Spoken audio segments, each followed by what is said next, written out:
स्मृतिपुराणालयं करुणालयं नमामि भगवत्पादं शङ्करं लोकशङ्करम्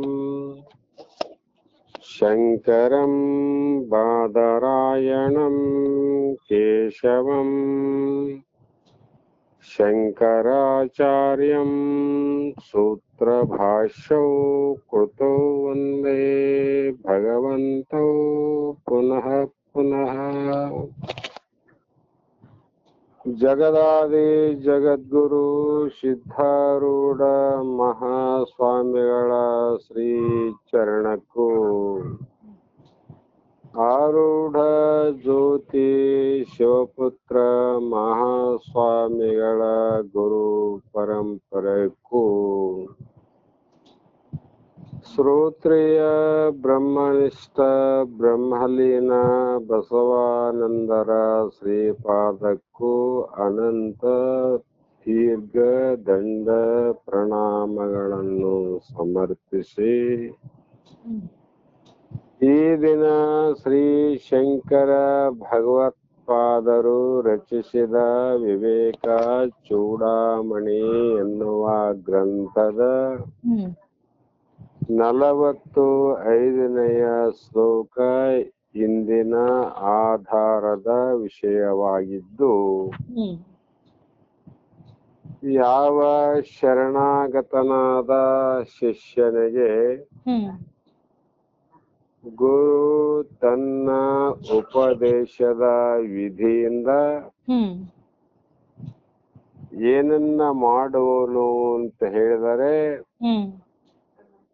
ಸಂಸಾರ ಭಯವನ್ನ ನಾಶ ಮಾಡುವ ಒಂದು ದೊಡ್ಡದಾದ ಶ್ರೇಷ್ಠವಾದ ಉಪಾಯ ಇದೆ.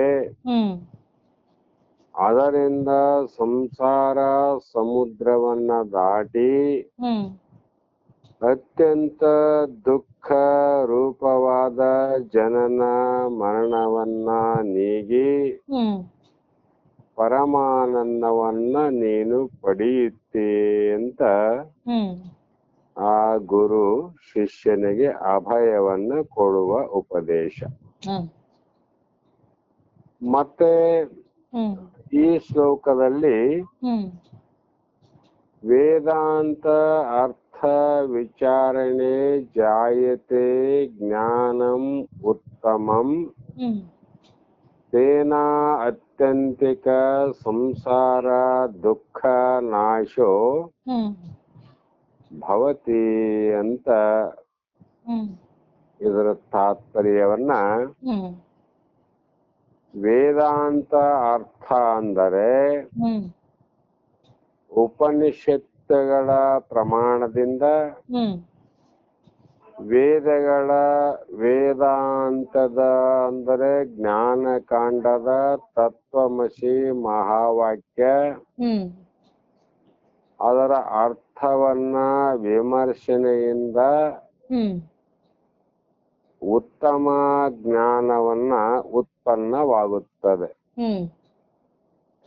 ಕೂಡಲೇ ಆ ಜ್ಞಾನದಿಂದ ಸಂಸಾರ ದುಃಖದ ಸಂಪೂರ್ಣ ನಾಶವು ಕೂಡ ಉಂಟಾಗುತ್ತದೆ. ಇಲ್ಲಿ ಆ ವಿಶೇಷ ಉತ್ತಮ ಜ್ಞಾನ ಅಂದಾಗ ಈ ಹಲವು ರೀತಿಯ ಮೋಕ್ಷದ ಉಪದೇಶವನ್ನ ಮಾಡುವಂತ ಭಾರತ ದೇಶದಲ್ಲಿ ಹಲವಕ್ಕೂ ಜ್ಞಾನ ಅಂತ ಕರೀತಾರೆ. ಆದ್ರೆ ಇಲ್ಲಿ ಉತ್ತಮ ಜ್ಞಾನ ಅಂದಾಗ ಕರ್ಮಕಾಂಡದ ಜ್ಞಾನ ಅಲ್ಲ, ಉಪಾಸನಾ ಕಾಂಡದ ಜ್ಞಾನ ಅಲ್ಲ, ಇದು ವೇದ ವೇದಾಂತದಲ್ಲಿ ರಹಸ್ಯವಾಗಿರುವಂತ ಬ್ರಹ್ಮ ಮತ್ತು ಆತ್ಮ ಇದರ ಐಕ್ಯತೆಯ ಜ್ಞಾನ. ಶಿವ ಮತ್ತು ಜೀವರ ಏಕತ್ವದ ಜ್ಞಾನ. ಆ ಜ್ಞಾನ ಪ್ರಾಪ್ತಿಯಾಗುತ್ತದೆ ಅಂದ್ರೆ ಉಂಟಾಗುತ್ತದೆ. ಕಾರಣ ಹ್ಮ್ ಈ ಮೃತ್ಯು ರೂಪವಾಗಿರ್ತಕ್ಕಂಥ ಸಂಸಾರ. ಹ್ಮ್ ಸಂಸಾರ ಅಂದ್ರೆ ಏನಮ್ಮ? ಹುಟ್ಟೋದು ಮತ್ತು ಬೆಳೆಯುವುದು ಮತ್ತು ಸಾಯುವುದು. ಹ್ಮ್ ಈ ಹುಟ್ಟು ಸಾವನ್ನ ದಾಟಬೇಕಾಗಿದ್ದರೆ ಹ್ಮ್ ನಿನ್ನೆ ನಾನು ಹೇಳಿದಂತೆ ಹ್ಮ್ ಸಮುದ್ರವನ್ನ ದಾಟಬೇಕಾಗಿದ್ದರೆ ಹಡಗಿನ ಸಹಾಯವೇ ಬೇಕು ಅಂತ. ಹ್ಮ್ ಅದರಂತೆ ಇದನ್ನು ದಾಟಲು ಒಂದು ರಾಜಮಾರ್ಗ ಇರಬೇಕು ಅಂತ. ಹ್ಮ್ ರಾಜಮಾರ್ಗ ಅಂದ್ರೆ ಬಹಳ ಸರಳವಾಗಿ ಹ್ಮ್ ಯಾವುದೇ ರೀತಿಯ ಕಷ್ಟವನ್ನ ಪಡಲಾರದೆ ಹ್ಮ್ ಸರಳವಾಗಿ ಆ ಮಾರ್ಗವನ್ನ ಹಿಡಿದು ಹೋದುದಾದರೆ ಹ್ಮ್ ಅವರಿಗೆ ಆನಂದ ಪ್ರಾಪ್ತಿಯಾಗುವಂತ ಒಂದು ಮಾರ್ಗ. ಹ್ಮ್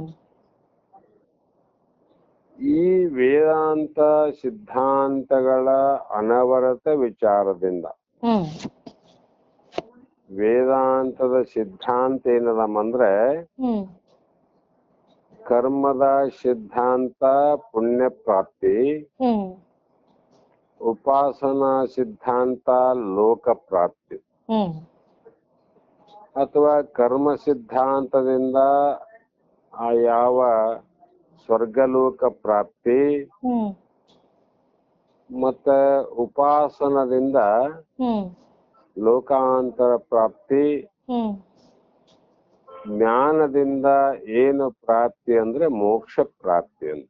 ಹ್ಮ್ ಇಂಥ ಮೋಕ್ಷವನ್ನ ಪ್ರಾಪ್ತಿ ಮಾಡಕುವಂತ ರಾಜಮಾರ್ಗದ ಹ್ಮ್ ವೇದಾಂತ ಸಿದ್ಧಾಂತ. ಹ್ಮ್ ಇದನ್ನ ಅನವರತ ವಿಚಾರದಿಂದ ಅಂದ್ರು. ಹ್ಮ್ ಯಾವಾಗೋ ಒಂದು ಸಲ ವಿಚಾರ ಮಾಡೋದ್ರಿಂದ ಹ್ಮ್ ಇದು ಕೈಗೂಡುವಂತ ಹ್ಮ್ ಮೋಕ್ಷವಲ್ಲ ಅಂತ. ಹ್ಮ್ ಯಾವಾಗಲೂ ವಿಚಾರವನ್ನ ಮಾಡುವುದರಿಂದ ಹ್ಮ್ ಇದರ ಬ್ರಹ್ಮ ಆತ್ಮ ಐಕ್ಯದ ಯಥಾರ್ಥ ಜ್ಞಾನ ಉಂಟಾಗುತ್ತದೆ. ಹ್ಮ್ ವಿಚಾರ ಅಂದ್ರೆ ಏನು ಅಂದ್ರೆ ಹ್ಮ್ ವೇದಾಂತ ಅರ್ಥ ವಿಚಾರಣೆಂದಲ್ಲ ಮಲ್ಲಿ. ಹ್ಮ್ ವಿಚಾರವೆಂದರೆ ಹ್ಮ್ ಚಿಂತನೆ ಮಾಡೋದು. ಹ್ಮ್ ಈ ವೇದಾಂತದ ರಹಸ್ಯಾರ್ಥಗಳನ್ನ ಗುರುಮುಖದಿಂದ ಹ್ಮ್ ಚಿಂತನೆ ಮಾಡುವುದು ಅಂದ್ರೆ ಕೇಳಿ ಬಿಡುವುದಲ್ಲ, ಹ್ಮ್ ಪುನಃ ಪುನಃ ಅದನ್ನು ಮನನ ಮಾಡುವುದರಿಂದ ಹ್ಮ್ ಮತ್ತು ಅದನ್ನ ವಿಮರ್ಶೆ ಮಾಡುವುದರಿಂದ ಹ್ಮ್ ಮತ್ತು ತರ್ಕವನ್ನ ಮಾಡಿ ತಿಳಿಯುವುದರಿಂದ ಹ್ಮ್ ಈ ರೀತಿ ಚಿಂತನೆ, ವಿಮರ್ಶೆ, ತರ್ಕ ಮತ್ತು ವಿಶ್ಲೇಷಣೆ ಹ್ಮ್ ಇವುಗಳೆಲ್ಲ ಹಿತವಾಗಿ ಮತ್ತು ಮಿತವಾಗಿ ಮಿಳಿತವಾಗಿರುವುದು. ಹ್ಮ್ ಅದಕ್ಕಾಗಿ ಏಕಾಗ್ರತೆ ಅಗತ್ಯವಾದದ್ದು. ಹ್ಮ್ ಸಂಸಾರವನ್ನ ಮಾಡುವಾಗಲೇ ಏಕಾಗ್ರತೆ ಬೇಕು. ಹ್ಮ್ ಸ್ವಲ್ಪ ಅನೇಕ ಆಗ್ರತೆ ಆಯ್ತು ಅಂದ್ರೆ ಹ್ಮ್ ನಾವು ಏನಾದ್ರೂ ಒಂದು ಮರೆತಾದ್ರೂ ಬಂದಿರ್ತೀವಿ, ಹ್ಮ್ ಇಲ್ಲ ಬೇಡವಾದದ್ದಾದ್ರೂ ಕೂಡ ಇನ್ನೊಂದು ತಗೊಂಡು ಬಂದಿರ್ತೀವಿ. ಹ್ಮ್ ಯಾಕೆ ಹೀಗಾಗ್ತದಂದ್ರೆ ಹ್ಮ್ ಸರಿಯಾಗಿ ನಮಗೆ ಹ್ಮ್ ಏಕಾಗ್ರತೆ ಇಲ್ಲದೆ ಇರುವಾಗ ಹ್ಮ್ ಇಂಥ ಘಟನೆಗಳು ಬಂದು ಹೋಗುತ್ತವೆ. ಹ್ಮ್ ಅದಕ್ಕಾಗಿ ಮನಸ್ಸಿನ ಶಿಸ್ತು ಹ್ಮ್ ಮತ್ತು ಸ್ವಯಂ ಅಂದ್ರೆ ನಿಯಂತ್ರಣ ಹ್ಮ್ ಇದು ಅತ್ಯಂತ ಅವಶ್ಯಕತೆಯಾಗಿರುವುದು. ಹ್ಮ್ ಮನಸ್ಸಿನ ಶಿಸ್ತು ಬೇಕಮೇಲೆ ಹ್ಮ್ ಮನುಷ್ಯ ಅಥವಾ ಹ್ಮ್ ಮಹಿಳೆಯರೇ ಇರಲಿ ಪುರುಷರೇ ಇರಲಿ ಹ್ಮ್ ಬಹಳ ಜನ ಶಿಸ್ತಿನಿಂದ ಕೂಡಿವಿ. ಹ್ಮ್ ಪ್ರತಿಯೊಂದಕ್ಕೂ ಶಿಸ್ತು. ಹ್ಮ್ ಕಾಲಲ್ಲಿ ಹಾಕುವ ಚಪ್ಪಲಿಯಿಂದ ಹ್ಮ್ ತಲೆಯ ಮೇಲೆ ಹಾಕುವ ಎಣ್ಣೆಯವರೆಗೂ ಹ್ಮ್ ನಾವು ಬಹಳ ಶಿಸ್ತನ್ನ ಕಾಪಾಡಿಕೊಳ್ಳುತ್ತೇವೆ. ಹ್ಮ್ ಈ ರೀತಿ ಶಿಸ್ತನ್ನ ಮಾಡಬಾರದು ಎಂದು ಅರ್ಥ ಅಲ್ಲ, ಹ್ಮ್ ಮಾಡಬಹುದು. ಹ್ಮ್ ಆದರೆ ಹ್ಮ್ ಈ ಮನಸ್ಸಿನಲ್ಲಿ ಶಿಸ್ತು ಅಂದ್ರೆ ಹ್ಮ್ ಅದು ಯಾವಾಗಲೂ ಕ್ಷಮೆಯಿಂದ ಕೂಡಿರಬೇಕು. ಹ್ಮ್ ಎದರಿಂದ ಅಂದ್ರೆ ಕ್ಷಮೆ. ಹ್ಮ್ ಆ ಸಮಯ ಅಂದ್ರೆ ಮನೋ ನಿಗ್ರಹ. ಹ್ಮ್ ಈ ಮನಸ್ಸು ವಿಷಾದಗಳಿಂದ ದೂರವಾಗಿ ಹ್ಮ್ ಅಥವಾ ವಿಚಾರವನ್ನ ಮಾಡಿ ಹ್ಮ್ ಇವು ದುಃಖದಿಂದ ಮತ್ತು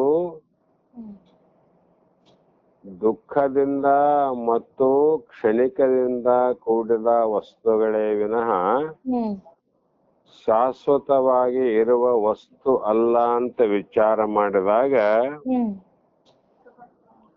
ಆ ಒಂದು ಉಪನಿಷತ್ ಮಂತ್ರವನ್ನ ಹ್ಮ್ ನಾವು ವಿಮರ್ಶೆ ತರ್ಕಗಳ ಕ್ಷಣಕ್ಕೆ ಒಡ್ಡಿ ಹ್ಮ್ ಅದರ ಅಂತರಾರ್ಥವನ್ನ ಪೂರ್ಣವಾಗಿ ಗ್ರಹಿಸುವ ಕ್ರಮ, ಹ್ಮ್ ಆ ಕ್ರಮಕ್ಕೆ ಇಲ್ಲಿ ವಿಚಾರ ಅಂತ ಕರೆದದ್ದು. ಹೌದು. ಬೇರೆ ಬೇರೆ ವಿಚಾರ ಮಾಡೋದು ಬೇರೆ. ಹ್ಮ್ ಆದ್ರೆ ಮನಸ್ಸಿನ ಶಿಸ್ತು ಅಂದ್ರೆ ಏನು ಅಂದ್ರೆ ಹ್ಮ್ ಅದು ಯಾವಾಗಲೂ ಹ್ಮ್ ಗುರು ಹೇಳುವಂತ ಮಂತ್ರ, ಹ್ಮ್ ಉಪನಿಷತ್ತುಗಳಲ್ಲಿ ಇರುವಂತ ಗೂಢವಾದ ಜ್ಞಾನದ ಅರ್ಥವನ್ನ ಹ್ಮ್ ತಿಳಿಯಲಿಕ್ಕೆ ಸಮರ್ಥವಾಗಿದ್ದರೆ ಹ್ಮ್ ಅದು ಕ್ರಮದಿಂದ ವಿಚಾರ ಮಾಡಿ ತಿಳಿಯಲಿಕ್ಕೆ ಯೋಗ್ಯವಾಗಿದ್ದರೆ ಹ್ಮ್ ಅದಕ್ಕ ಮನಸ್ಸಿನ ಶಿಸ್ತು ಅಂದ್ರು. ಹ್ಮ್ ಅದಕ್ಕಾಗಿ ವಿಚಾರ ಅಂತಿಟ್ರು. ಹ್ಮ್ ಈ ತೀಕ್ಷ್ಣ ಮೇಧಾ ಶಕ್ತಿಯ ಜೊತೆಗೆ ಹ್ಮ್ ದೈಹಿಕವಾದ ಕರುಣೆ ಪ್ರೇಮಗಳು ಬೆರೆತು ಹ್ಮ್ ಮಧುರ ಭಾವನೆಗಳಾಗಿ ಹರಿದು ಹ್ಮ್ ಇಂಪಾದ ಇಂಚರದಂತೆ ಗೋಚರವಾಗಿ ಹ್ಮ್ ಮನಸ್ಸಿನಲ್ಲಿ ಸ್ಪಂದಿಸುವ ತರ್ಕ ಸರಣಿಯೇ ವಿಚಾರವೆನಿಸುವುದು. ಹ್ಮ್ ಜನರ ಜೊತೆ ತರ್ಕ ಮಾಡೋದಕ್ಕಿಂತ ಹ್ಮ್ ಉಪನಿಷತ್ತು ವಾಕ್ಯಗಳನ್ನ, ಗುರು ಹೇಳಿದ ಮಂತ್ರವನ್ನ ಹ್ಮ್ ತನ್ನಷ್ಟಕ್ಕೆ ತಾನು ಹ್ಮ್ ತನ್ನ ಮನಸ್ಸಿನಲ್ಲಿ ಹ್ಮ್ ಅನುಭವಕ್ಕ ಗೋಚರವಾಗುವಂತೆ ಹ್ಮ್ ತನ್ನ ಮನಸ್ಸಿನಲ್ಲಿಯೇ ತಾನು ತರ್ಕ ಮಾಡಿ ತಿಳಿಯಬೇಕೇ ವಿನಃ ಹ್ಮ್ ಇನ್ನೊಬ್ಬರ ಜೊತೆಯಲ್ಲಿ ತರ್ಕ ಮಾಡುವುದು ಅಲ್ಲ. ಹ್ಮ್ ಈ ರೀತಿ ತನ್ನಲ್ಲಿ ತಾನೇ ವಿಚಾರ ಮಾಡುವುದಕ್ಕೆ ಹ್ಮ್ ಇಲ್ಲಿ ವಿಚಾರಣೆ ಜಾಯತೆ. ಹ್ಮ್ ಈ ರೀತಿ ವಿಚಾರ ಮಾಡುವುದರಿಂದ ಹ್ಮ್ ಮಧು ಪುಷ್ಪಗಳ ಹೃದಯಾಂತರಾಳದ ರಹಸ್ಯ ಗುಹೆಯಲ್ಲಿ ಅಡಗಿರುವುದು. ಹ್ಮ್ ಮಧು ಅಂದ್ರೆ ನಮ್ಮ ತುಪ್ಪ, ಹ್ಮ್ ಸಿಹಿ ಸಿಹಿ. ಹ್ಮ್ ಆ ಪುಷ್ಪಗಳ ಮಧ್ಯದಲ್ಲಿ ಹ್ಮ್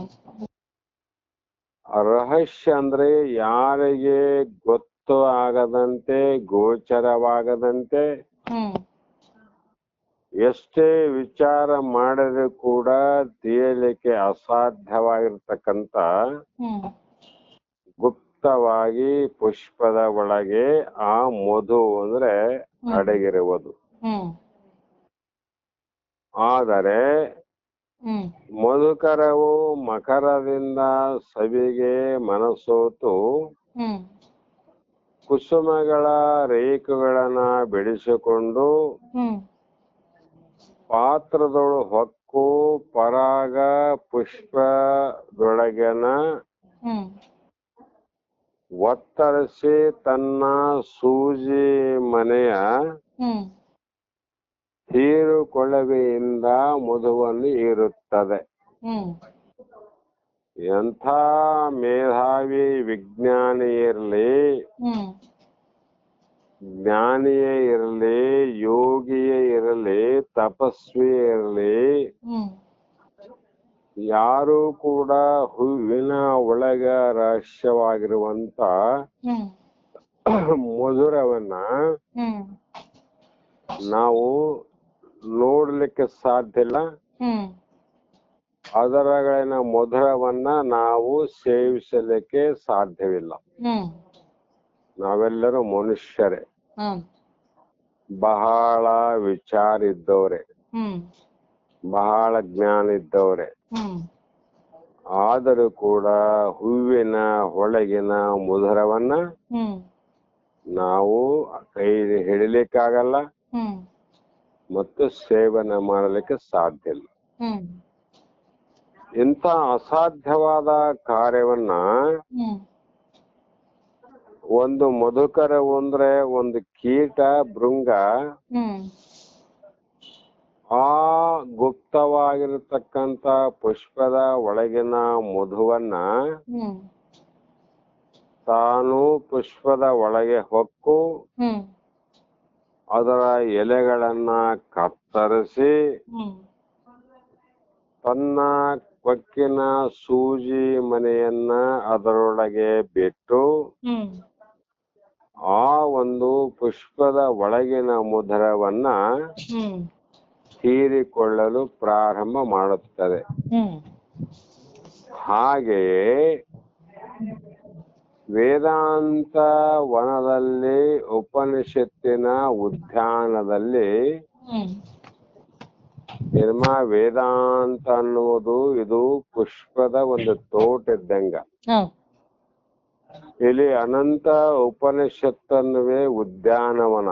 ಹ್ಮ್ ಹಲವಾರು ಮಧುರತರ ಸವಿಯ ಹ್ಮ್ ಮಂತ್ರ ಪುಷ್ಪಗಳನ್ನ ಹೇರಳವಾಗಿರುವವು. ಹ್ಮ್ ಪುಷ್ಪದ ತೋಟದಲ್ಲಿ ಅನಂತ ಪ್ರಕಾರದ ಪುಷ್ಪಗಳು ಸಿಗ್ತಾವ ನಮಗೆ. ಹೌದು. ಆ ಪುಷ್ಪಗಳ ಮಾಧುರ್ಯ ಹ್ಮ್ ಹೇಗೆ ಆ ಒಂದು ಕೀಟಕ್ಕೆ ಗೊತ್ತು, ಹ್ಮ್ ಅದರಂತೆ ಮಾತಿನಲ್ಲಿ ತೋರದೆ ಇರಬಹುದು. ಹ್ಮ್ ಮಾತಿನಿಂದ ಪುಷ್ಪದ ಒಳಗಿನ ಸಿಹಿ ಮಧುರವನ್ನ ಹ್ಮ್ ನೋಡ್ಲಿಕ್ಕೆ ಆಗೋದಿಲ್ಲಮ್ಮ. ಹೌದು. ಆದರೆ ವೇದಾಂತದ ಉಪನಿಷತ್ತುಗಳಲ್ಲಿ ಹ್ಮ್ ಅವುಗಳ ಹೃದಯವನ್ನ ಭೇದಿಸಿ ಹ್ಮ್ ಮಹಾವಾಕ್ಯದ ಅಹಂ ಬ್ರಹ್ಮಾಸ್ಮಿ ಅನ್ನುವಂತ ಹ್ಮ್ ಆ ಹೃದಯವನ್ನ ಭೇದಿಸಿ ಹ್ಮ್ ಅಂದ್ರೆ ಅದರ ಒಳ ಹೊಕ್ಕು ನೋಡಬೇಕು ಅಂತ, ಹ್ಮ್ ಅದರ ಹೊಳವಕ್ಕು ವಿಚಾರವನ್ನ ಮಾಡಬೇಕು ಅಂತ ಅರ್ಥ. ಹ್ಮ್ ಹೊಳವಕ್ಕು ನೋಡುವಂತ ತೀಕ್ಷ್ಣ ಬುದ್ಧಿಯ ಹ್ಮ್ ವಿದ್ಯಾರ್ಥಿಗಳೇ ಅಂದ್ರೆ ಮೋಕ್ಷಾರ್ಥಿಗೆ ಹ್ಮ್ ಅಮೃತ ಸದೃಶ್ಯವಾದ ಮಧುವಿನ ಚಿಲುಮೆಯೇ ಅಲ್ಲಿ ಕಂಡು ಬರುವುದು. ಹ್ಮ್ ಎಲ್ಲರೂ ಛೇದಿಸ್ಲಿಕ್ಕೆ ಆಗೋದಿಲ್ಲ ಹೂವನ್ನ. ಹೌದು. ಅದೊಂದು ಮಾತ್ರ ಛೇದನೆ ಮಾಡ್ತದ, ಹ್ಮ್ ಒಳಗೆ ಹೋಗ್ತದ, ಹ್ಮ್ ಅದರ ಒಳಗಿರುವಂತ ಆಳವಾದ ಮಧುರವನ್ನ ಅದು ಸ್ವೀಕಾರ ಮಾಡ್ತದೆ, ಹ್ಮ್ ಅದು ಪ್ರಾಪ್ತಿ ಮಾಡಿಕೊಡ್ತದೆ. ಹ್ಮ್ ಅದರಂತೆ ಇಲ್ಲಿ ವೇದಾಂತದ ಮೋಕ್ಷ ಮಾರ್ಗದಲ್ಲಿ ಹ್ಮ್ ಕೆಲವು ತೀಕ್ಷ್ಣ ಬುದ್ಧಿ ಇರುವಂತ ಮೋಕ್ಷಾರ್ಥಿಗಳಿಗೆ ಮಾತ್ರ ಹ್ಮ್ ಆ ಶ್ರೀಗುರು ವಚನದಿಂದ ಅಧಿಕ ಸುಧೆಯುಂಟೆ, ಹ್ಮ್ ಆ ಗುರು ಹೇಳಿರುವಂತ ಅಮೃತ ಸಮಾನವಾದ ಹ್ಮ್ ಒಂದು ಏನಿದೆ ಅಂದ್ರೆ ದಿವ್ಯವಾದ ಅಮೃತವೇ ಅಲ್ಲಿದೆ, ಜ್ಞಾನ ಅಂತ. ಹೌದು. ಇದು ದಕ್ಕಬೇಕಾಗಿದ್ದರೆ, ಹ್ಮ್ ಇದು ನಮ್ಮಲ್ಲೇ ನಿಲ್ಲಬೇಕಾಗಿದ್ದರೆ ಹ್ಮ್ ನಮ್ಮ ಮನಸ್ಸು ಮತ್ತು ಬುದ್ಧಿಗಳನ್ನ ಹ್ಮ್ ಬಹಳ ಹದ ಮಾಡಿಕೊಂಡಿದ್ದರೆ ಮಾತ್ರ ಹ್ಮ್ ಇದು ಸಾಧ್ಯ. ಹ್ಮ್ ನಮ್ಮ ಮನಸ್ಸು ಹ್ಮ್ ಮತ್ತು ಬುದ್ಧಿ ಹ್ಮ್ ಅದೇನು ಮಾಡಬೇಕಂದ್ರೆ ಹದ ಆಗಿರ್ಬೇಕಂತ. ಹೌದು. ಹದ ಅಂದ್ರೆ ಅದು ಒಂದು ಮಟ್ಟಕ್ಕೆ ಬಂದಿರಬೇಕಂತ. ಹ್ಮ್ ಈ ರೀತಿ ಧ್ಯಾನದ ಮಧುರ ಕ್ಷಣಗಳಲ್ಲಿ ಹ್ಮ್ ಉಪನಿಷತ್ತಿನ ಮಂತ್ರಗಳ ಅಂತರಾರ್ಥದ ಅನುಭವವು ಹ್ಮ್ ನಮ್ಮೊಳಗೆ ಮಿಂಚಿದಂತಾಗುವ ನಾವು ಹ್ಮ್ ಈ ವಿಚಾರ ಸಾಮ್ರಾಜ್ಯದಲ್ಲೇ ಇರುತ್ತೇವೆ. ಹ್ಮ್ ನಮಗೆ ಈಗ ನೋಡ್ಬೇಕು, ಈ ಶಾಸ್ತ್ರ ಕೇಳ್ತೀವಿ, ಹ್ಮ್ ಮಂತ್ರಗಳನ್ನ ಹೇಳ್ತೀವಿ, ಹ್ಮ್ ಶಾಸ್ತ್ರಗಳನ್ನ ವಿಚಾರ ಮಾಡ್ತೀವಿ, ಹ್ಮ್ ಪ್ರಪಂಚವನ್ನ ನೋಡ್ತೀವಿ. ಹ್ಮ್ ಎಲ್ಲಾ ವಿಚಾರವನ್ನ ಮಾಡಿದಾಗ ಹ್ಮ್ ನಮಗೆ ಏನ್ ಅರ್ಥ ಆಗ್ಬೇಕಂದ್ರೆ ಹ್ಮ್ ಬ್ರಹ್ಮ ಸತ್ಯ ಜಗನ್ಮಿಥ್ಯ. ಹ್ಮ್ ಈ ಒಂದು ಜಗತ್ತಿನಲ್ಲಿ ಹ್ಮ್ ಯಾವುದೂ ಸತ್ಯವಾದದ್ದು ಅಲ್ಲ.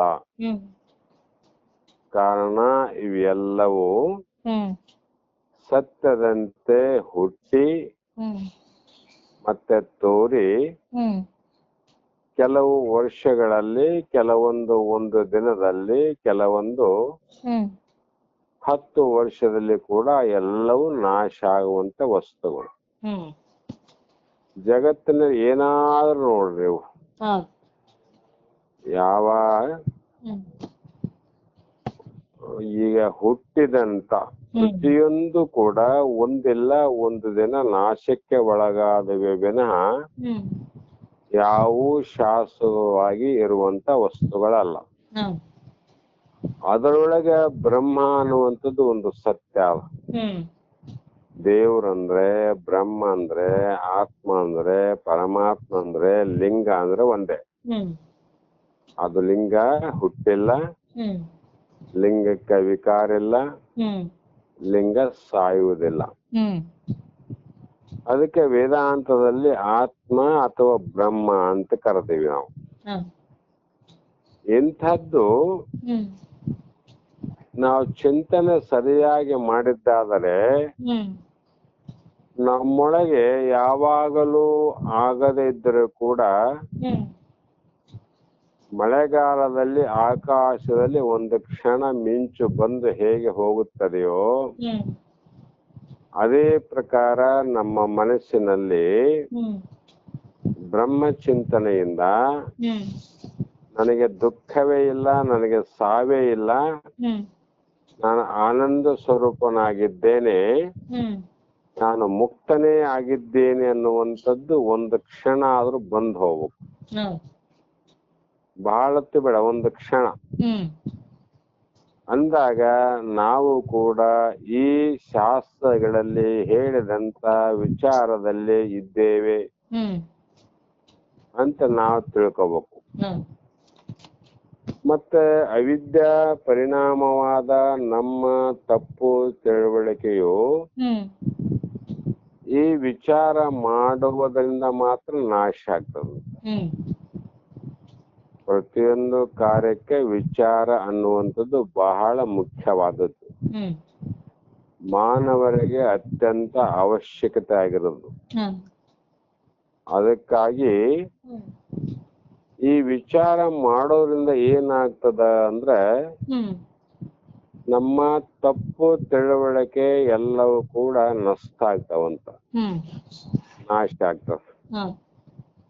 ತಪ್ಪು ತಿಳುವಳಿಕೆ ಏನದಮ್ಮ ನಮ್ಮಲ್ಲಿ ಇಲ್ಲಿಯವರೆಗೂ ಅಂದ್ರೆ ಹ್ಮ್ ಜಗತ್ತು ಸತ್ಯ, ಹ್ಮ್ ನಾನು ಮಿಥ್ಯಾ ಅಂತ ತಿಳ್ಕೊಂಡಿವಿ. ಹೌದು. ಏನಪ್ಪಾ ಈ ಜಗತ್ತು ಮತ್ತೆ ಮೊದಲು ಇತ್ತು, ಹ್ಮ್ ಈಗೂ ಆದ, ಹ್ಮ್ ಮುಂದೆನೂ ಕೂಡ ಇರ್ತದಂತ ತಪ್ಪು ತಿಳುವಳಿಕೆ ಆಗ್ಯದ ನಮಗ್. ಹೌದು. ಕಾರಣ ನಮ್ಮ ತಾತ ಮಾಡಿದ ಕಾಲದ ಆಸ್ತಿ ಹ್ಮ್ ಅಪ್ಪಗ ಬಂದವ, ಹ್ಮ್ ಅಪ್ಪಗ ಮಾಡಿದ ಆಸ್ತಿ ನನಗ್ ಬಂದವ, ಹ್ಮ್ ನಾನು ಮಾಡಿದ ಆಸ್ತಿ ಹ್ಮ್ ನಮ್ಮ ಮಕ್ಕಳಿಗೆ ಇರ್ತದ ಅಂತ ತಪ್ಪು ತಿಳುವಳಿಕೆ ಅವ. ಹ್ಮ್ ಅದು ಇಲ್ಲೇನು ವಿಪರ್ಯಾಸ ಅಂದ್ರೆ ಹ್ಮ್ ಇವೆಲ್ಲವೂ ಕೂಡ ಅನಿತ್ಯವಾದುವೆ. ಹ್ಮ್ ತಾತ ಮಾಡಿದ್ದು ಮಗನಿಗೆ ಬರ್ತದಂತ ಹೇಳಕ್ ಬರಂಗಿಲ್ಲ, ಹ್ಮ್ ಮತ್ತೆ ಮಗನಿಗೆ ಬಂದದ್ದು ಆತನ ಮಗನಿಗೆ ಬರ್ತದಂತ ಹೇಳಕ್ ಬರೋದಿಲ್ಲ. ಹ್ಮ್ ಇವೆಲ್ಲವೂ ಬದಲಾವಣೆಗೆ ಒಳಗಾಗಿ ಹ್ಮ್ ಅವರವರ ದೈವ ಇರುವವರೆಗೆ ಮಾತ್ರ ಹ್ಮ್ ಅವು ಎಲ್ಲವೂ ಇದ್ದು ಹ್ಮ್ ನಂತರ ಅವರ ಕೈಯಿಂದ ತಪ್ಪಿ ದೂರ ಹೋಗ್ತಾವ. ಹ್ಮ್ ಇಲ್ರಿ ಅವ್ರಿಗೆ ಆಸ್ತಿ ಮೊದಲು ಬಹಳ ಇತ್ತು, ಈಗೆಲ್ಲ ಹ್ಮ್ ಕಡಿಮೆ ಆಗ್ಯದಂತೀವಿ. ಹೌದು. ಅದು ಸತ್ಯನಾಗಿದ್ರೆ ಆ ಆಸ್ತಿ ಇವಾಗನು ಹಂಗೆ ಇರಬೇಕಾಗಿತ್ತು. ಹ್ಮ್ ಇರೋದಿಲ್ಲ, ಅದು ಬದಲಾವಣೆ ಅಕ್ಯಾಂತ ಹೋಗ್ತಾವ. ಹೌದು. ತಾತನ ಕೈಯಲ್ಲಿ ಇದ್ದಿದ್ದು ಮಗನಿಗೆ ಇರ್ಲಿಕ್ಕಿಲ್ಲ, ಹ್ಮ್ ಮಗನಿಗೆ ಇಲ್ಲದ್ದು ಮತ್ತೆ ಮುಂದಿನವರೆಗೆ ಬರುವುದಿಲ್ಲ ಅಂತಲ್ಲ. ಹ್ಮ್ ಅದೇ ಪ್ರಕಾರ ನಮ್ಮ ಶರೀರವನ್ನ ವಿಚಾರ ಮಾಡಿದ್ದಾದರೆ ಹ್ಮ್ ಸತ್ಯ ಅನ್ನುವಂತ ಮಾತಾಗಿದ್ರೆ ತಾತನೂ ಇರಬೇಕಾಗಿತ್ತು, ಹ್ಮ್ ಮುತ್ಯನೂ ಇರಬೇಕಾಗಿತ್ತು, ಹ್ಮ್ ನಾನು ಇರಬೇಕಾಗಿತ್ತು. ಹ್ಮ್ ಜಗತ್ತಿನಲ್ಲಿ ಹುಟ್ಟಿದವರು ಎಲ್ಲರೂ ಹ್ಮ್ ಈ ಸೃಷ್ಟಿಯಲ್ಲಿ ಹಾಗೆಯೇ ಇರಬೇಕಾಗಿತ್ತು. ಹ್ಮ್ ಯಾರು ಉಳ್ಕೊಂಡಿಲ್ಲ, ಹೌದು. ಉಳಿಲಿಕ್ಕೆ ಬರೋದಿಲ್ಲ ಅಂತ. ಹ್ಮ್ ಯಾಕೆಂದ್ರೆ ಇದಕ್ಕೆ ಪ್ರಮಾಣ ಹ್ಮ್ ಯದೃಶ್ಯಂ ತನ್ನಸ್ಥಂ. ಹ್ಮ್ ಯಾವುದು ಜಗತ್ತಿನಲ್ಲಿ ಹುಟ್ಟಿ ತೋರ್ತದಂದ್ರೆ ಹ್ಮ್ ಅದು ಒಂದಿಲ್ಲ ಒಂದು ದಿನ ನಾಶ ಆಗಲೇಬೇಕಂತ ಒಂದು ಸೂತ್ರ. ಅದು ಹೌದು. ಪರಮಾತ್ಮನ ಸೂತ್ರ, ಪರಮಾತ್ಮನ ಗಣಿತ, ಪರಮಾತ್ಮನ ಲೆಕ್ಕ. ಹ್ಮ್ ಮನುಷ್ಯ ಮಾಡದ ಲೆಕ್ಕದಲ್ಲೇ ಏನೇನೋ ಆಗ್ತವಂದ್ರೆ ಹ್ಮ್ ಪರಮಾತ್ಮನ ಸೂತ್ರದ ಲೆಕ್ಕ ಎಂದೂ ತಪ್ಪಂಗಿಲ್ಲ ಅದು. ಹ್ಮ್ ಅದಕ್ಕಾಗಿ ಈ ಜಗತ್ತಿನಲ್ಲಿ ಹುಟ್ಟಿದ್ರ ನಮ್ಮೆಲ್ಲರೂ ಹೌದು. ಹುಟ್ಟಿದ ಮೇಲೆ ದೃಶ್ಯ ಅಂದ್ರೆ ಕಾಣತಾರಂತ. ಹೌದು. ಹುಟ್ಟಿ ಯಾವಾಗ ಕಾಣ್ಲಿಕ್ಕೆ ಪ್ರಾರಂಭ ಆಯ್ತಂದ್ರೆ ಹ್ಮ್ ಅದು ತನ್ನಷ್ಟಂ. ಹ್ಮ್ ತನ್ನಷ್ಟಕ್ಕೆ ತಾನೇ ಹ್ಮ್ ಶರೀರ ಹುಟ್ಟಿತು, ಹ್ಮ್ ಶರೀರ ಬೆಳಿತು, ಹ್ಮ್ ಶರೀರಕ್ಕೆ ಮುಪ್ಪಾಯ್ತು, ಹ್ಮ್ ಒಂದಿಲ್ಲ ಒಂದಿನ ನಾಶ ಆಯ್ತು. ಹ್ಮ್ ಇದು ಲೋಕದ ನಿಯಮ. ಹ್ಮ್ ಆದ್ರೆ ನಮಗ ತಪ್ಪು ತಿಳುವಳಿಕೆಯಿಂದ ಏನಾಗಿದೆ ಅಂದ್ರೆ ಹ್ಮ್ ನಾವೆಲ್ಲ ದೇಹವನ್ನ ತೊಟ್ಟು ಹುಟ್ಟಿವಂದ್ರೆ ಹ್ಮ್ ಶಾಶ್ವತವಾಗಿ ಮರಣವನ್ನ ಸಾಯಲಾರದೆ, ಹ್ಮ್ ಮರಣಕ್ಕೆ ಒಳಗಾಗದೆ ಹ್ಮ್ ಶಾಶ್ವತವಾಗಿ ಹೀಗೆ ಇರಬೇಕು ಅಂತ ಎಲ್ಲರ ವಿಚಾರ ಅದು. ಹೌದು. ಎಲ್ಲರ ವಿಚಾರ, ಎಲ್ಲರ ಕಲ್ಪನೆ. ಹ್ಮ್ ಆದ್ರೂ ಕೂಡ ಯಾರು ಉಳಿದಿಲ್ಲ, ಹ್ಮ್ ಬದುಕಿಲ್ಲ, ಹ್ಮ್ ಅದಕ್ಕೆ ಸಾಧ್ಯವೇ ಇಲ್ಲ ಅಂತ. ಹ್ಮ್ ಕಾರಣ ಯದೃಶ್ಯಂ ತನ್ನಸ್ಥಂ. ಹೌದು. ಆದ್ರೆ ಇದರಲ್ಲಿ ಒಂದು ವಿಚಾರವನ್ನ ಮಾಡಿದಾಗ ಹ್ಮ್ ಯಾವ ವಿಚಾರಮ?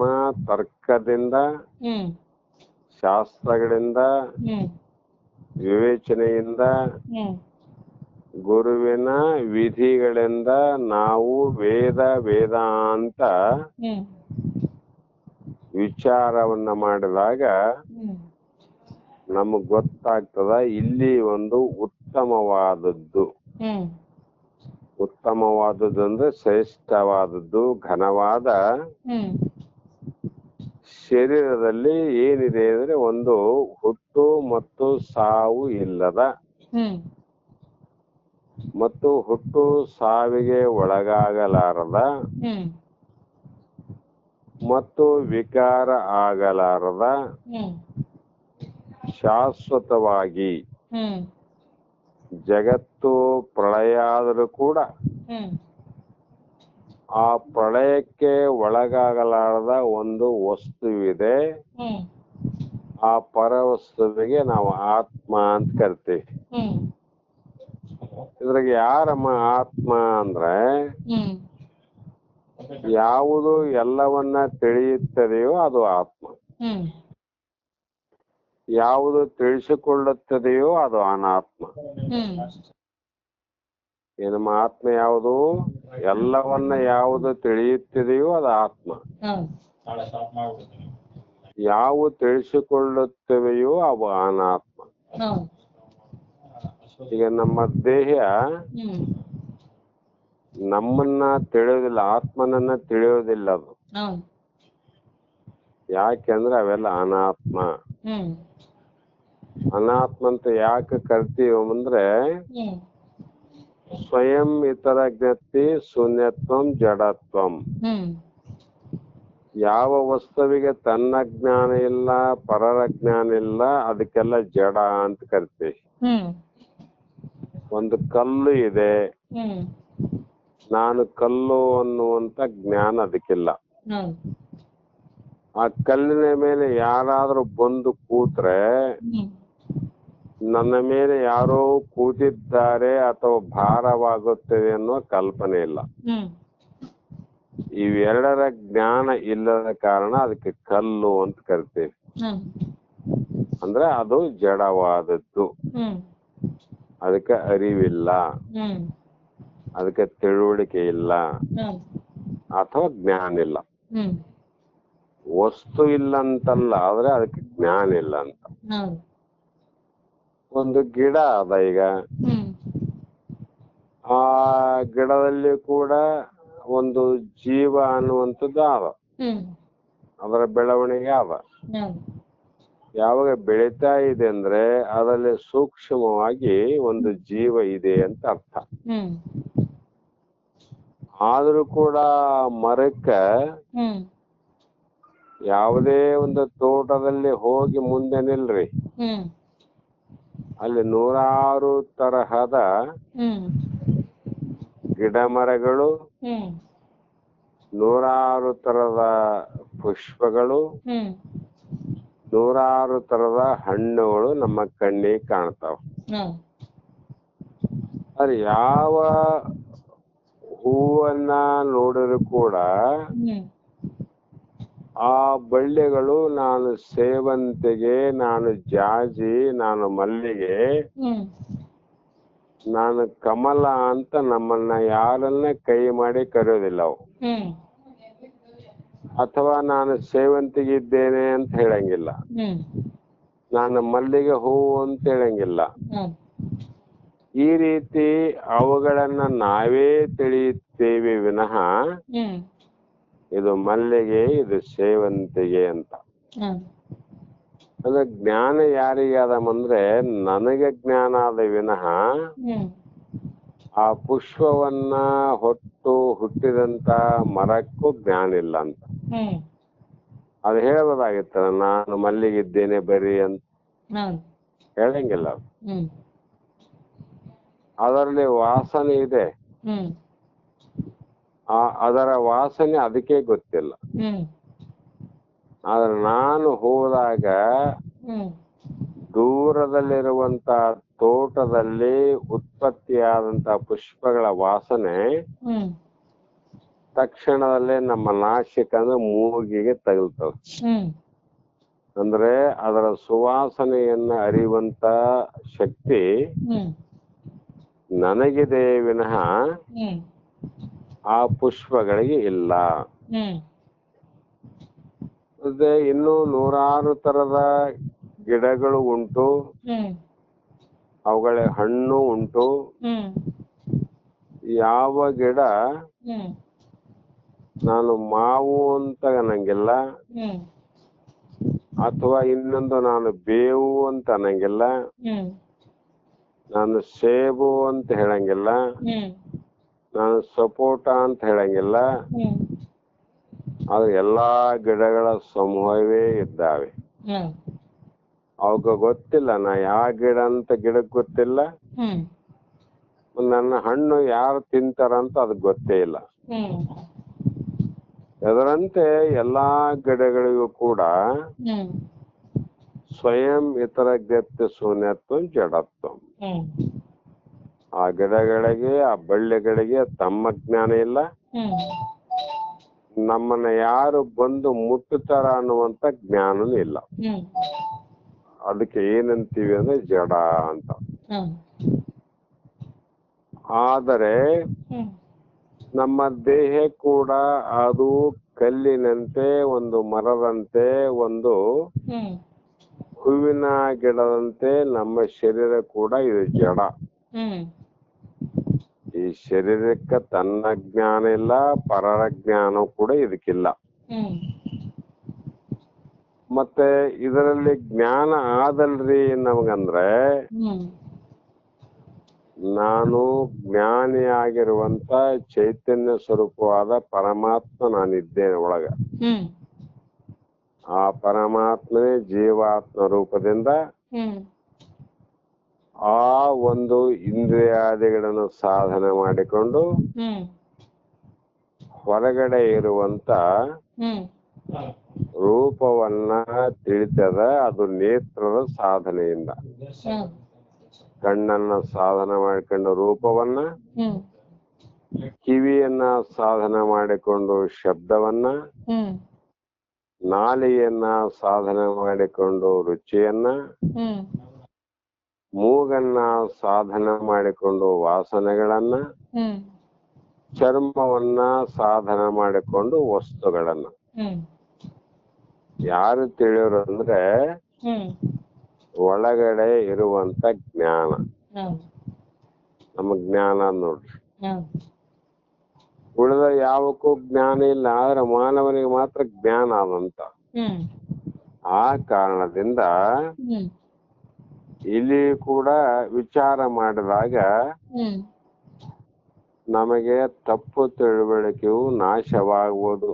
ಹ್ಮ್ ನಾವ್ ಹೇಳ್ತೀವಿ, ಯಾರನ್ನ ಹುಟ್ಟಿದ್ರು ಹುಟ್ಟ್ಯಾರ್ರಿ, ಹ್ಮ್ ಯಾರನ್ನ ಹೋದ್ರು ಅವ್ರು ಹೋದ್ರಿ. ಹ್ಮ್ ಅರೆ ಹುಟ್ಟಿದವ್ರು ಯಾರು, ಹೋದವ್ರು ಯಾರು ಅಂದ್ರೆ ಹುಟ್ಟಿದ್ದು ಶರೀರ, ಹೋದದ್ದು ಶರೀರ ಅಂತ. ಹ್ಮ್ ಶರೀರ ಹುಟ್ಟದ, ಶರೀರ ಹೋಗ್ತದ. ಹ್ಮ್ ಯಾಕಂದ್ರೆ ಜಗತ್ತಿನ ನೇಮ ಅದ ಅಂದ್ರೆ ಯಾವ್ದು ಹುಟ್ಟ್ಯದ ಅದು ನಾಶ ಆಗಬೇಕಂತ ನೇಮ ಅದ. ಹ್ಮ್ ಆದ್ರೆ ನಾವು ಕಣ್ಣಾರ ನೋಡಿವಿ, ಹ್ಮ್ ನೋಡ್ತಾ ಇದ್ದೀವಿ. ಹ್ಮ್ ಆದರೆ ದೇಹ ಹೋಗ್ತದಂದ್ರೆ ನಮಗೆ ದುಃಖ ಆಗ್ತದ. ಹ್ಮ್ ಹೌದಿಲ್ಲಮ್ಮ? ಹ್ಮ್ ಆಗಬಾರದು. ಯಾಕಂದ್ರೆ ತಪ್ಪು ತಿಳುವಳಿಕೆ ಅಂತ. ಹ್ಮ್ ಇಂಥ ತಪ್ಪು ತಿಳುವಳಿಕೆಯು ಹ್ಮ್ ವಿಚಾರ ಮಾಡೋದ್ರಿಂದ ನಾಶ ಆಗ್ತದೆ. ಹ್ಮ್ ಔಷಧ ತಗೊಳ್ಳೋದ್ರಿಂದ ರೋಗವಾಸಿ ಆಗ್ತದೆ. ಹ್ಮ್ ಅದರಂತೆ ವೇದಾಂತ ಶಾಸ್ತ್ರವನ್ನ ವಿಚಾರ ಮಾಡೋದ್ರಿಂದ ಈ ಭವರೋಗ ಹೋಗ್ತದ. ಹ್ಮ್ ಈ ರೀತಿ ಹ್ಮ್ ಆ ಒಂದು ತಪ್ಪು ತಿಳುವಳಿಕೆಗೆ ಕಾರಣವಾದದ್ದು ಅಜ್ಞಾನ ಹ್ಮ್ ಅಥವಾ ಅವಿದ್ಯೆ. ಹ್ಮ್ ಆ ಅವಿದ್ಯೆಯು ಹೋದ ಕೂಡಲೇ ಹ್ಮ್ ಜ್ಞಾನ ಪ್ರಕಾಶ ಆಗ್ತದೆ. ಹ್ಮ್ ಕತ್ತಲು ಹೋದ ತಕ್ಷಣ ಬೆಳಕಿನ ಪ್ರಕಾಶ ಆಗುತ್ತಲ್ಲಮ್ಮ. ಹ್ಮ್ ಸೂರ್ಯ ಇಲ್ಲ ಅಂತಲ್ಲ, ಹ್ಮ್ ಕತ್ತಲು ಯಾವಾಗ ಹೋಯ್ತು ಅಂದ್ರೆ ಸೂರ್ಯನ ಪ್ರಕಾಶ ತಾನೇ ತೋರುತ್ತದೆ. ಹ್ಮ್ ಅದರಂತೆ ಅಜ್ಞಾನದ ಕತ್ತಲು ಸಮಾನವಾಗಿರ್ತಕ್ಕಂಥ ಅಜ್ಞಾನ ಹೋದ ಕೂಡಲೇ ಹ್ಮ್ ನಮ್ಮೊಳಗಿನ ಜ್ಞಾನವು ಪ್ರಕಾಶ ಆಗ್ತದೆ. ಹ್ಮ್ ಅದು ಪ್ರಕಟ ಆಗ್ತದ. ಹ್ಮ್ ಈ ಜ್ಞಾನದಿಂದ ಹ್ಮ್ ಏನಾಗ್ತದ್ರಿ ಅಂದ್ರೆ ಪ್ರಪಂಚದ ಸರ್ವ ಕತ್ತಲು ನಾಶವಾದಂತೆ ಹ್ಮ್ ಈ ಜ್ಞಾನದಿಂದ ನಮ್ಮ ಸಂಸಾರ ದುಃಖಗಳೆಲ್ಲವೂ ನಾಶ ಆಗ್ತವೆ. ಹ್ಮ್ ಸಂಸಾರ ದುಃಖ 108 ಹಾಕೊಂಡು ಪ್ರಪಂಚ ಸತ್ಯ, ಅದು ಸತ್ಯ, ಇದು ಸತ್ಯ, ಹ್ಮ್ ಅನಂತ ರೀತಿ ಏನಾವ ಹ್ಮ್ ಅವೆಲ್ಲ ಅಜ್ಞಾನದ ಕಾರಣ. ಹ್ಮ್ ಅಜ್ಞಾನ ನಾಶ ಆಗ್ತದ, ಹ್ಮ್ ಕಾರಣ ಜ್ಞಾನ ಉತ್ಪತ್ತಿ ಆದಾಗ. ಹ್ಮ್ ಆವಾಗ ಕನಸಿನಿಂದ ಎಚ್ಚೆತ್ತವನು ಹ್ಮ್ ತಾನು ಕಂಡ ದುಃಖಗಳೆಲ್ಲ ಹ್ಮ್ ಕನಸಿನ ಅವಸ್ಥೆಗೆ ಸೇರಿದವು. ಹ್ಮ್ ಕನಸು ಅಂದ್ರೆ ಸ್ವಪ್ನ ಅಂದ್ರೆ ಒಂದೇ. ಹ್ಮ್ ಮಲಗಿದ್ದಾನ, ಹ್ಮ್ ಸ್ವಪ್ನ ಬಿದ್ದದ, ಹ್ಮ್ ಅವನು ಅತ್ಯಂತ ಭಿಕ್ಷುಕ, ಹ್ಮ್ ಸ್ವಪ್ನದಲ್ಲಿ ರಾಜ ಆಗ್ಯಾನ, ಹ್ಮ್ ಸ್ವಪ್ನದಲ್ಲಿ ಪಲ್ಲಕ್ಕಿ ಮೇಲೆ ಕೂತಾನ, ಹ್ಮ್ ಅರಮನೆ ಸಿಂಹಾಸನ ಮೇಲೆ ಕೂತಾನ, ಹ್ಮ್ ಮಂತ್ರಿ ಮಹೋದರಿಯರ ಮುಂದೆ ಹ್ಮ್ ತಾನು ಆಜ್ಞೆಯನ್ನ ಮಾಡ್ತಾ ಇದ್ದಾನ. ಹ್ಮ್ ಅರಮನೆಯಲ್ಲಿ ರಾಣಿಯರು, ಸೇವಕಿಯರು, ಹ್ಮ್ ತನ್ನ ಅರಮನೆಯ ಸುತ್ತಮುತ್ತ ಅಂಗರಕ್ಷಕರು. ಹ್ಮ್ ಇಷ್ಟೆಲ್ಲ ಎಲ್ಲಿ ಅಂದ್ರೆ ಕನಸಿನಲ್ಲಿ. ಹ್ಮ್ ಆಗ ಎಚ್ಚೆತ್ತ ಕೂಡಲೇ ಹ್ಮ್ ತಾನು ಕಂಡಂತ ಸುಖಗಳೆಲ್ಲವೂ ಸುಳ್ಳು ಅಂತ ಅರ್ಥ ಆಗ್ತದೆ. ಹ್ಮ್ ಆತ ದುಃಖದ್ದು ಏನಾದ್ರು ಕಂಡ್ರೆ ಎಚ್ಚರ ಆದ ತಕ್ಷಣ ದುಃಖ ಎಲ್ಲ ಹೋಗ್ತಾವ. ಹ್ಮ್ ಈ ಪ್ರಕಾರ ಹ್ಮ್ ಕನಸಿನ ಲೋಕಕ್ಕೆ ಸೇರಿದವು. ಹ್ಮ್ ಆ ಸ್ವಪ್ನದಲ್ಲಿ ಆದಂತ ದುಃಖ ಅಥವಾ ಸುಖ ಹ್ಮ್ ಎರಡವೂ ಕನಸಿನ ಲೋಕಕ್ಕೆ ಸೇರಿದವೆ ವಿನಃ ಹ್ಮ್ ಜಾಗ್ರಾವಸ್ಥೆಗೆ ಸೇರಿದಂತವು ಅಲ್ಲ. ಹ್ಮ್ ಜಾಗ್ರದಲ್ಲಿ ಹಂಗೆ ಇದ್ರೆ ಏನಾಗ್ತಿತ್ತಮ್ಮ, ಹ್ಮ್ ಸತ್ಯವಾದ್ರೆ ಇರ್ತದವು. ಹ್ಮ್ ಅವೆಲ್ಲ ಸುಳ್ಳು ಹೆಂಗ ತೋರ್ತವೋ, ಹ್ಮ್ ಎಚ್ಚರ ಆದ್ಮೇಲೆ ಹೇಗೆ ನಾಶ ಆಗ್ತವೋ, ಹ್ಮ್ ಅದೇ ರೀತಿ ಅಜ್ಞಾನ ಅವಸ್ಥೆಯಲ್ಲಿ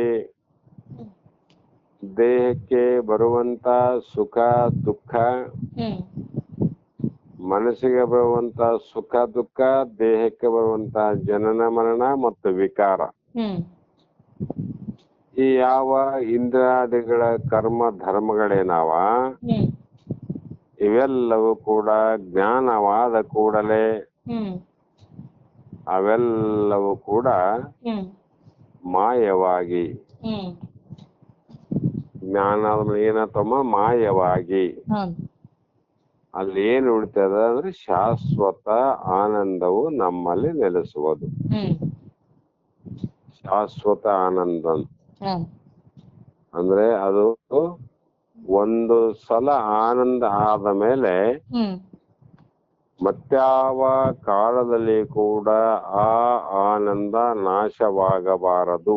ಹ್ಮ್ ಅದಕ್ಕೆ ಶಾಶ್ವತವಾದ ಆನಂದ ಅಂತ ಹ್ಮ್ ಗುರುಗಳು ಹೇಳಿದಾಗ ಹ್ಮ್ ನಮ್ಮಲ್ಲಿ ಹ್ಮ್ ಸುಖ, ನೆಮ್ಮದಿ, ಶಾಂತಿ ಅನ್ನುವಂಥದ್ದು ಹ್ಮ್ ಆಗಲಿಕ್ಕೆ ಪ್ರಾರಂಭ ಆಗುತ್ತಮ್ಮ.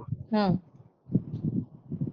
ಈ ರೀತಿಯಾಗಿ ಹ್ಮ್ ಆ ಒಂದು ಶಿಷ್ಯನಿಗೆ ಗುರುವಿನ ವಿಧಿಯಿಂದ ಹ್ಮ್ ಅವನು ತಿಳಿಸಿಕೊಡುವ ವಿಚಾರದಿಂದ ಹ್ಮ್ ಅಜ್ಞಾನ ಅನ್ನುವಂತ ಅಂಧಕಾರ ನಾಶವಾಗಿ ಹ್ಮ್ ಜ್ಞಾನ ಅನ್ನುವಂತ ಸೂರ್ಯೋದಯ ಆಗಿ ಹ್ಮ್ ಸರ್ವಲೋಕದ ಕತ್ತಲನ್ನು ಕಳೆದಂತೆ ಹ್ಮ್ ಆ ಒಂದು ಶಿಷ್ಯನ ಅಂತರಂಗದಲ್ಲಿ ಸರ್ವ ದುಃಖವನ್ನ ಹ್ಮ್ ಕಳೆಯುತ್ತಾನೆ ಹ್ಮ್ ಅಂತ ಹೇಳಿ ಹ್ಮ್ ಮತ್ತೆ ಒಂದು ಮಾತು ಹೇಳ್ತಾರೆ 46ರಲ್ಲಿ, ಹ್ಮ್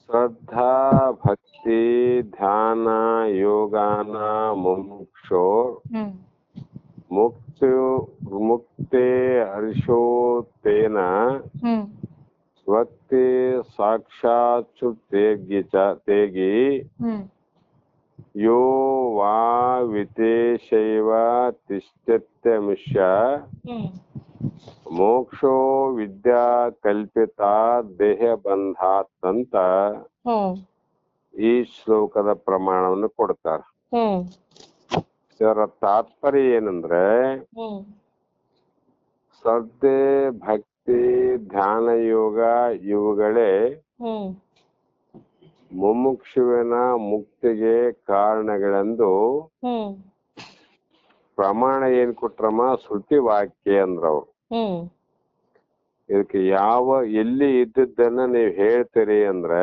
ಹ್ಮ್ ಇದು ಶ್ರುತಿ ವಾಕ್ಯ, ಹ್ಮ್ ವೇದ ವಾಕ್ಯ. ಹ್ಮ್ ಈ ರೀತಿ ಶ್ರುತಿ ವಾಕ್ಯವೇ ಪ್ರತ್ಯೇಕವಾಗಿ ಹೇಳುತ್ತಲಿದೆ. ಹ್ಮ್ ಯಾವನು ಇವುಗಳಲ್ಲಿ ನೆಲೆಗೊಂಡಿರುವನೋ ಹ್ಮ್ ಅವನಿಗೆ ಅವಿದ್ಯೆಯಿಂದ ಕಲ್ಪಿತವಾಗಿರುವ ಹ್ಮ್ ದೇಹದ ಬಂಧನದಿಂದ ಬಿಡುಗಡೆಯಾಗುವನು. ಹ್ಮ್ ಇದಕ್ಕೆಲ್ಲ ಹ್ಮ್ 25ನೇ ಶ್ಲೋಕದಲ್ಲಿ 31ನೇ ಶ್ಲೋಕದಲ್ಲಿ ಹ್ಮ್ ಯಾವ ರೀತಿ ಬಿಡುಗಡೆ ಆಗಬಹುದು ಅಂತಕ್ಕಂತ ಮಾತನ್ನು ಕೂಡ ಹೇಳ್ಯಾರ. ಹ್ಮ್ ಕಾರಣ ಹ್ಮ್ ಯಾವುದೇ ರೀತಿಯ ಭಿನ್ನ ಪ್ರತ್ಯಯವು ಇಲ್ಲದೆ ಹ್ಮ್ ದೇಹ ವಸ್ತುವನ್ನ ಅವಲಂಬಿಸಿರುವ ಪ್ರತ್ಯಯವು ಹ್ಮ್ ಅವಿಚ್ಛಿನ್ನವಾಗಿ ಹರಿಯುತ್ತಿದ್ದರೆ ಧ್ಯಾನವಾಗುತ್ತದೆ. ಹ್ಮ್ ಈ ರೀತಿ ಧ್ಯಾನವನ್ನ ಹೇಳಿ ಹ್ಮ್ ಮುಂದೆ ಅದನ್ನ ಸ್ವಲ್ಪ ವಿಶ್ಲೇಷಣೆ ಮಾಡುವಾಗ ಹ್ಮ್ ಇವು ಮೂರು ಮಾತ್ರ ಮುಮುಕ್ಷುವಿಗೆ ಅತ್ಯಂತ ಅವಶ್ಯಕವಾಗಿದ್ದು ಹ್ಮ್ ಬಂಧನದಿಂದ ಬಿಡುಗಡೆಯಾಗಿ ಮೋಕ್ಷ ಆಗಲಿಕ್ಕೆ ಕಾರಣವೆಂದು ಹ್ಮ್ ವೇದಾಂತವೇ ಹೇಳುತ್ತದೆ. ಹ್ಮ್ ಕಾರಣ ಹ್ಮ್ ಧ್ಯಾನ ಮತ್ತು ಹ್ಮ್ ಶ್ರದ್ಧಾ ಮತ್ತು ಭಕ್ತಿ ಹ್ಮ್ ಇವುಗಳು ಪ್ರತಿಯೊಬ್ಬ ಮುಮುಕ್ಷುವಿಗೆ ಹ್ಮ್ ವಯಸ್ಸಾಗಿ ನಡೆಯಲಿಕ್ಕೆ ಸ್ವತಂತ್ರವಾಗಿ ಆಗದೇ ಇದ್ದಾಗ ಹ್ಮ್ ಊರುಗೋಲು ಅಂದ್ರೆ ಒಂದು ಬಡಿ ಅಂತ.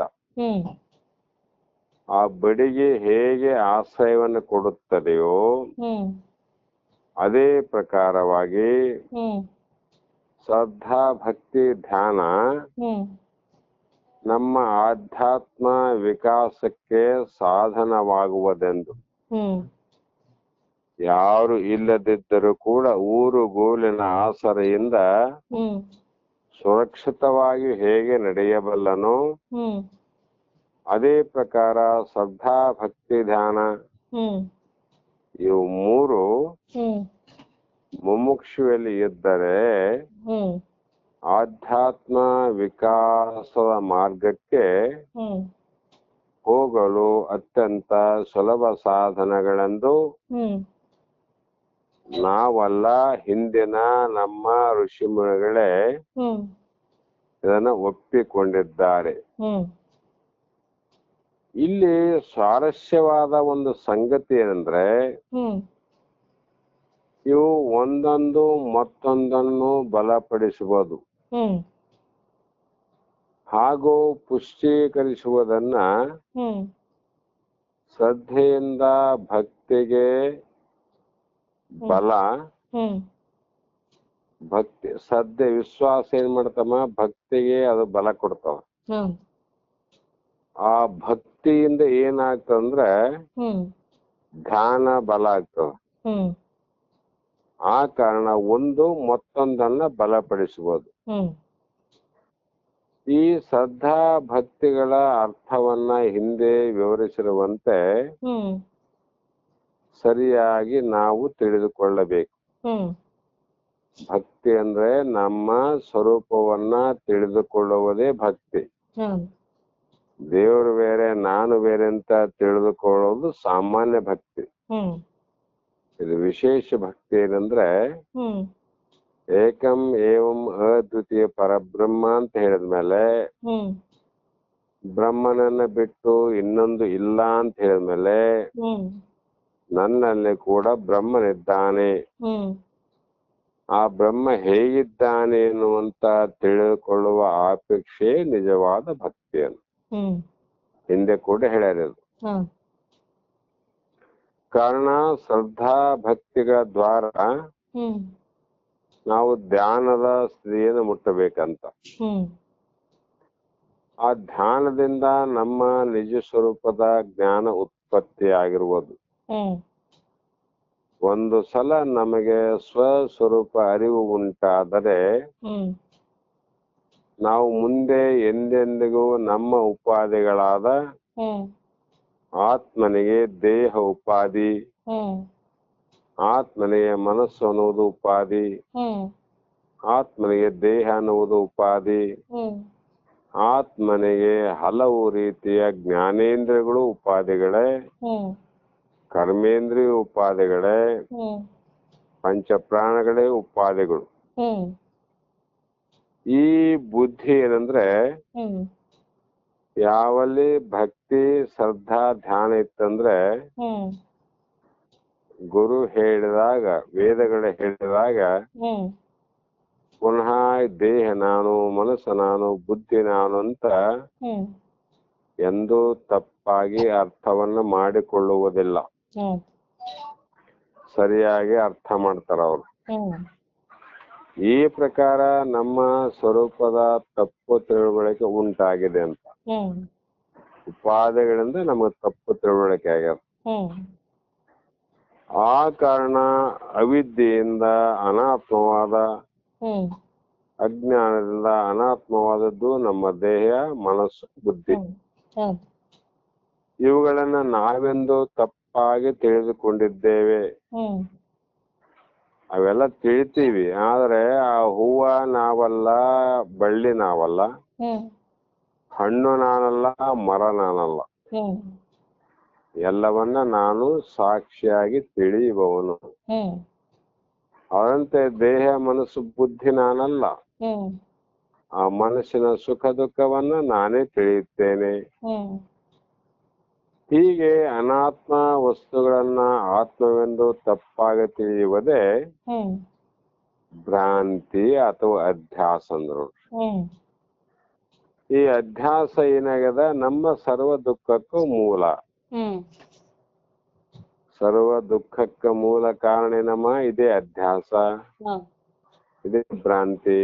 ಹ್ಮ್ ಈ ಅಧ್ಯಾಸದಿಂದಲೇ ನಾವು ಹ್ಮ್ ಅಲ್ಪರೆಂದು ಮತ್ತು ಸಾವಿನಿಂದ ಕೂಡಿದವರೆಂದು ಭಾವಿಸಿ ಹ್ಮ್ ನಾವು ಬಹಳ ಕಂಗಾಲಾಗಿ ಹ್ಮ್ ದಿಕ್ಕು ತೋಚದಂಗ ಹ್ಮ್ ಯಾರನ್ನೂ ಬಿಡ್ಲಿಲ್ಲ, ಹ್ಮ್ ಯಾವ ತೋರುವ ಹುಟ್ಟಿದ ದೇವರನ್ನು ಬಿಡ್ಲಿಲ್ಲ, ಹ್ಮ್ ಯಾವ ಕ್ಷೇತ್ರಗಳನ್ನು ಬಿಡ್ಲಿಲ್ಲ, ಹ್ಮ್ ಕಾಶಿ ಬಿಡ್ಲಿಲ್ಲ.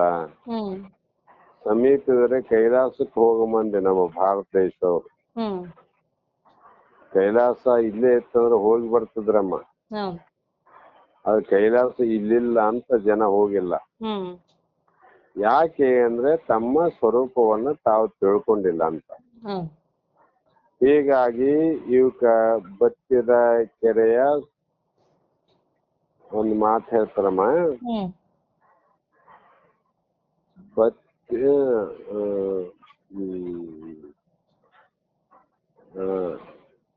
ಸುಡುವ ಮರವನ್ನ, ಹ್ಮ್ ಹರಿಯುವ ನೀರನ್ನ ಹ್ಮ್ ನಂಬಿದವರು ನಿಮ್ಮನ್ನು ಎತ್ತಬಲ್ಲರು ಅಂತ ಹೇಳ್ತಾರೆ ಮಾತು. ಹ್ಮ್ ಗಿಡಗಳನ್ನ ಸುತ್ತಿ ದೇವರು ಅಂತ ತಿಳ್ಕೊಂಡವ್ರು ಆರಾಮ. ಹ್ಮ್ ಮತ್ತ ಅನಂತ ರೀತಿ ಹ್ಮ್ ನದಿಗಳಿರ್ತಕ್ಕಂಥ ನೀರನ್ನ ದೇವತಾ ಸ್ವರೂಪ ಅಂತ ತಿಳಿದ್ರಾರ. ಹ್ಮ್ ಇದು ಮರ ಒಣಗ್ತದ, ನೀರು ಬತ್ತಿ ಹೋಗ್ತಾವ.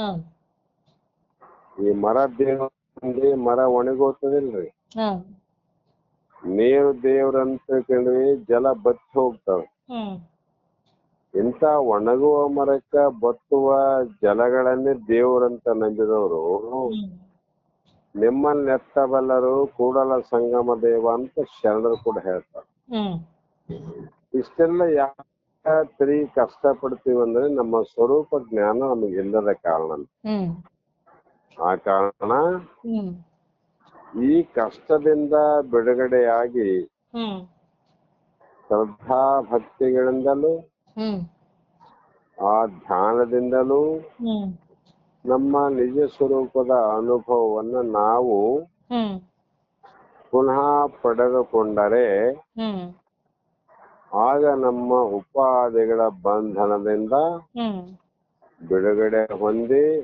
ಹ್ಮ್ ಸದಾಕಾಲ ಆನಂದದ ಶಾಂತಿ ಸ್ಥಿತಿಯಲ್ಲಿ ಹ್ಮ್ ನಾವು ಕೂಡ ನೆಲೆಸಬಹುದು, ಅಂದ್ರೆ ಹ್ಮ್ ಇರಬಹುದು ಅಥವಾ ಪಡೆದುಕೊಳ್ಳಬಹುದು ಅನ್ನುವಂಥ ಮಾತನ್ನ ಹ್ಮ್ ಈ 45-46ನೇ ಶ್ಲೋಕದಲ್ಲಿ ಹೇಳ್ತಾ ಬಂದ್ರು.